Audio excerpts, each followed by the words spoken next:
Tong nanonood na to, basa ko na to eh. Tahimik lang tong tao na to pero pagod na to. Huwag nyo naman sanang sabihan ng kung ano-ano tong taong to. Oo, tahimik lang yan. Oo, maloko lang tong taong to. Palatawa. May pangarap din yan. Pero tahimik lang siya. Akala nung mga tao sa paligid na itong taong to, wala siyang mararating sa buhay. Pero sikreto mo sa sarili mo, 'di ba? May pangarap ka sa buhay. May gusto kang marating. May gusto kang gawin. May gusto kang mangyari sa buhay mo. Pero tahimik ka na lang. Oo, tahimik na lang tong taong to. Alam mo kung bakit? Alam nyo kung bakit. Tahimik na lang tong taong to kasi wala naman talagang sumusuporta sa kanya. Hindi nakikita ng mga tao sa paligid niya yung vision niya para sa sarili niya. Totoo, 'di ba? Hoy, totoo, 'di ba? May pangarap ka na naglalaro sa isip mo pero hindi mo magawa.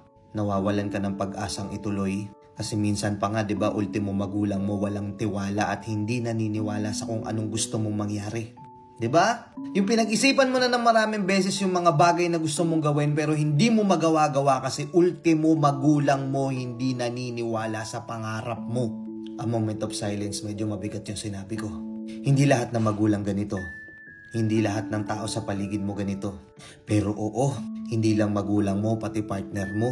Yung mga taong ine-expect mong susuporta sa'yo.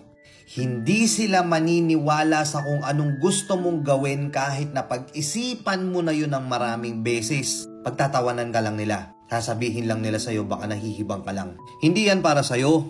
Hindi mo kayang gawin yan. Ito na lang gawin mo. Mas okay pa kung ganito na lang ginawa mo. Tignan mo si ganto, ganyan na, ikaw ganyan pa din. Ano ba yan? Nagloloko ka lang. Nagtatarantado ka lang. Tain na, paano mo magagawa yung gusto mo? Paano mo maipapakita sa mga taong to yung mga gusto mong mangyari? Paano mo mapapatunayan sa kanila na mali sila? Paano mo ipapakita sa kanila yung resulta kung umpisa pa lang wala nang sumusuporta? Sige, isipin mo. Sakit, no? Nakahit man lang sana sabihin na, sige anak, tuloy mo yan. Naniniwala ako sa'yo. Kaya mo yan. Or sasabihin sa'yo ng partner mo, sige, go. Suporta ako sa'yo. Kung mag-fail ka man yan, I got your back. Mag-fail ka man, hindi kita tatalikuran. Importante sumubo ka. Tuloy mo. Sarap sa piling na may magsasabi sa'yo ng ganun, no? Pero hindi nga. Ganun tong taong to. Ikaw yun, di ba? Nakakalungkot.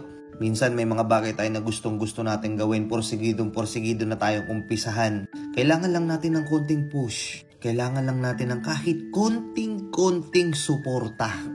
Pero wala tayong natatanggap. Instead, yung mga taong mahal natin, yung mga taong nakapalibot sa atin, sila pa yung unang-unang humahadlang. Kaya totoo yung sinasabi ng iba na makukuha mo yung suporta sa mga taong hindi mo kilala.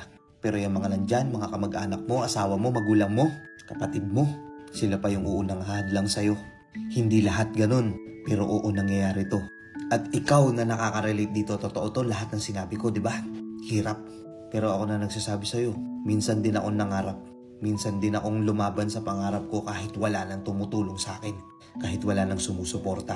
Alam mo nangyari ngayon? Lahat sila bumabalik. Pero itinatak ko sa sarili ko, nalilingunin ko lang lahat ng taong nandyan nung walang-wala pa ako. Kilala ko kung sino yung mga taong babalikan ko.